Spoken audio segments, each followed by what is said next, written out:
Good morning, my name is Jacob Folger and I am a sculptor and an artist, and today we're going to make an Asian pagoda.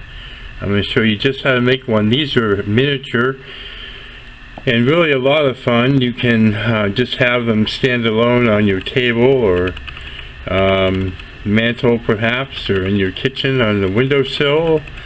You can also put them in a little garden, moss garden, or a meditation garden, and I'll show you that at the end of the video how I do mine. These are really very simple to make. They take just a couple minutes, and I'm working with Polymer clay. This is the Sculpt 3 brand that I recommend. I have used this clay quite a bit. I have heard that it can be brittle. I have not found it to be brittle myself. I've used it in a lot of different ways and with small, medium, and large pieces, and I find it to be very good. I use black because the black is the base coat for many of my finishes, and that way I don't have to paint it before I put the finish on. I can just put it on after I make my piece. So we're going to get started. Again, it's Sculpt 3 is what we're using. For a little pagoda like this, you could easily get away with a 2-ounce package.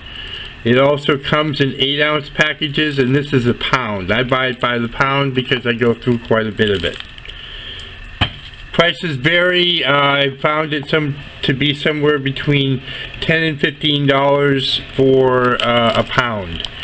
And if you buy it online, if you look around, you oftentimes can get shipping for free. And before we continue, I'm going to give you a list of the supplies and tools that we'll need to move forward.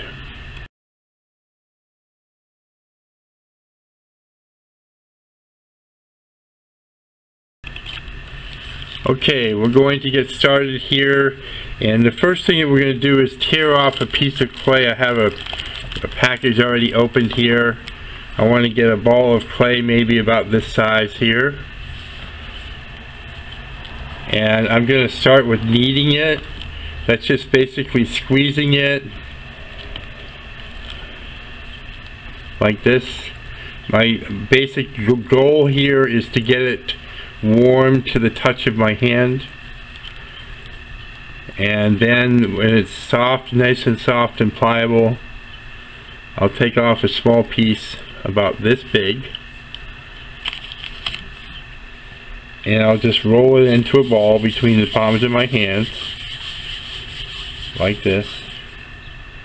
I'm going to need 2 balls that size, so I'll take another piece. They can be slightly different, it's okay, but about the same size.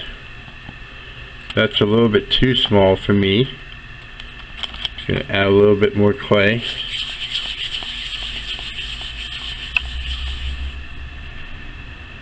There we go, that's about right. And then what I'm going to do is I'm going to hold it between my thumb and forefinger of my left hand like that, and between my thumb and forefinger of my right hand like that, and I'm going to squeeze, and then I'm going to turn it like that and squeeze again, and that creates a little square, and you can straighten it out just by squeezing it a little bit more. So it creates a little square, flat shaped square like that.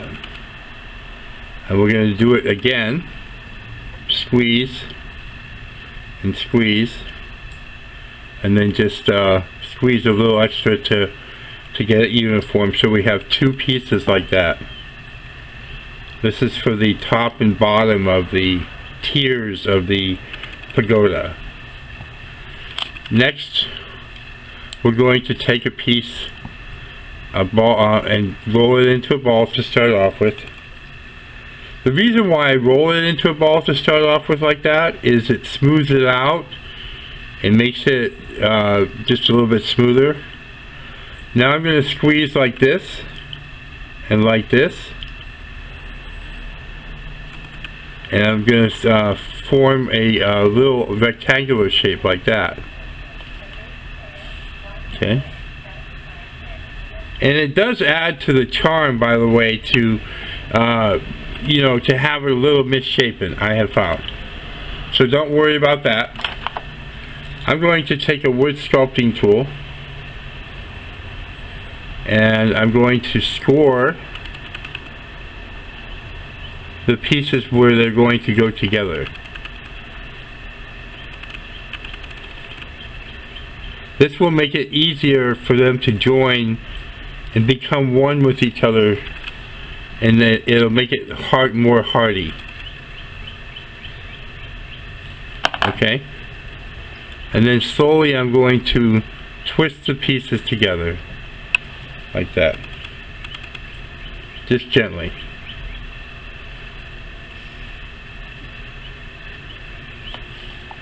And then here also.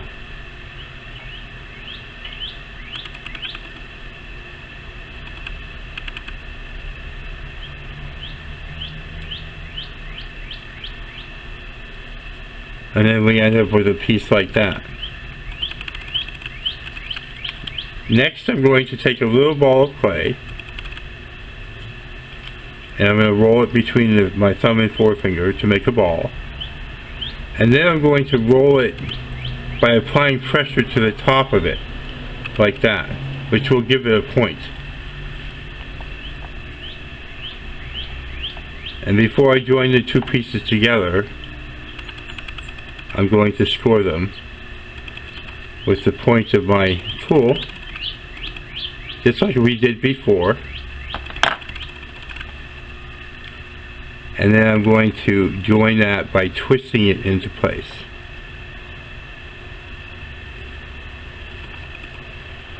Now to make the legs, I'm going to roll 4 balls, all about the same size of each other, like that.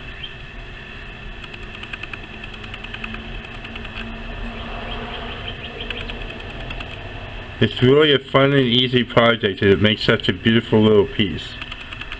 And you can make them all different sizes, by the way. You can upsize this or downsize it to make bigger or larger size pieces. Oh, and we're gonna score the balls, each one.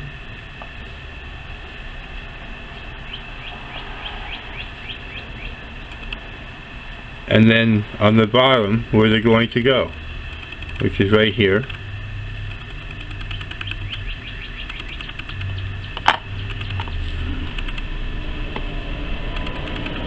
And then twist the legs into shape, into place onto the bottom of the pagoda.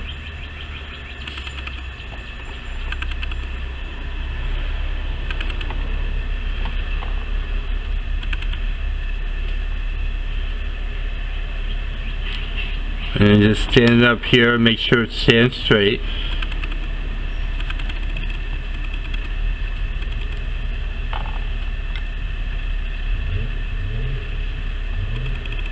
There we go. Now I'm going to take the back of a paintbrush and just put in a little window by twisting the back of the brush into the pagoda side.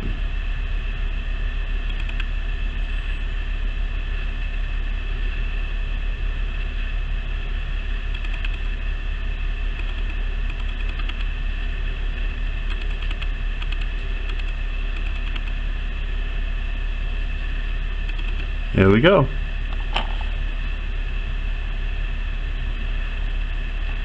Next we'll put a finish on it. Okay, next we're going to put the finish on. And I want to talk about Pearl-X pigments. There's all different kinds of pigments. I use Pearl-X just because I like it. But you can also get other types of pigments. These are metallic colors, and I like this color a lot. It's kind of like a gold bronze, and So it's a powder, and what you do is you dip your finger into it and swirl it like that, just to finely grind it, just by swirling your finger on it, and then just highlight the high points of the pagoda with your finger.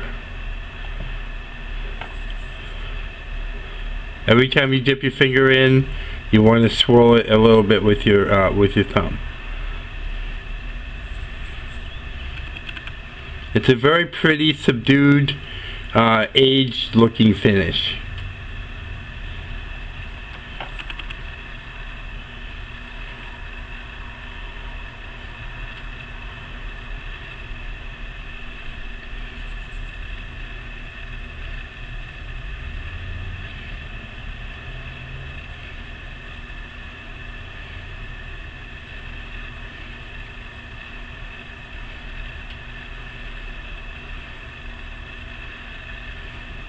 There we go.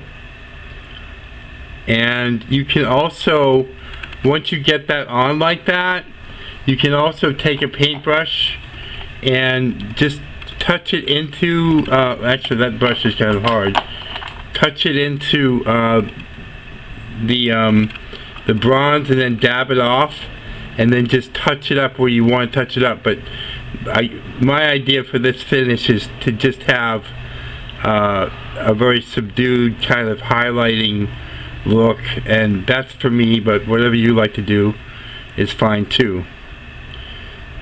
And if you have a lot of imperfections, or if the sculpture is rough, before you put the bronze on or the gold on or whatever color you're using, you can take a paintbrush like this and some warm soapy water, like this here, and just dab off the excess, and you can, let's get one here, you can smooth it by brushing it onto the pagoda.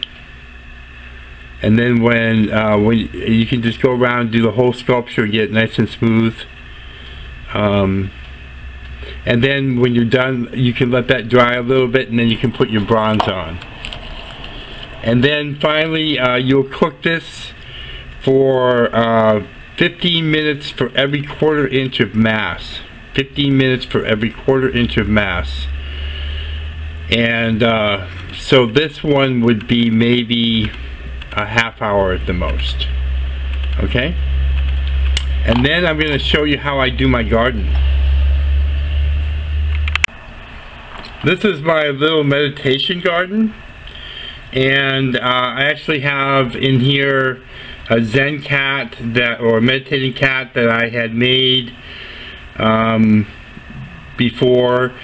I had done a video on how to make one, and I didn't really like the way mine turned out for the video, so I redid it, and that's him right there.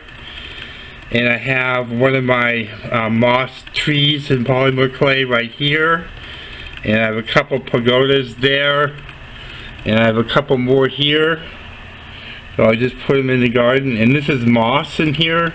I found the moss in the yard outside. I'll put another one here. This is the one I just made for this video. I'll just put him right here, like that. I have this one here, and I've got some stones in here, and I just have this on a dinner plate, and I just have it on there, and every day I water it. It's really a lot of fun. I really have a lot of fun on this. Is here. Let me move him out of the way for a minute. This one here, this little tree, is a really tiny tree, moss tree that I made, sitting on a stone. Let me pull him out of there for you so you can see. I sculpted that. I'm going to do another video and show how to do that, make one really small like that, because they're really fun. So this could be a lot of fun, and you know, it's very calming. You saw how I just made this one, this little pagoda. It's very calming. It's a nice little practice. You know, you could just do that once or twice a week, and you can probably get a good feeling going about you. It's healthy stuff. It's good, healthy, peaceful stuff. So please try that, and do me a favor, send me a picture of what you make, you know, because I like to stay involved. I don't just do the videos just to do the videos. I do the videos because I want to be involved with the people, and you know, I really don't mind. I've made friends this way. I have friends around the world this way, you know, through my videos. That makes it all worth it. And if you have any questions or anything, like you're not sure about something, feel free to get in touch with me. It's okay. It's very welcome, in fact. And so that's about it. And I do thank you for watching, and be creative, have fun. Take care.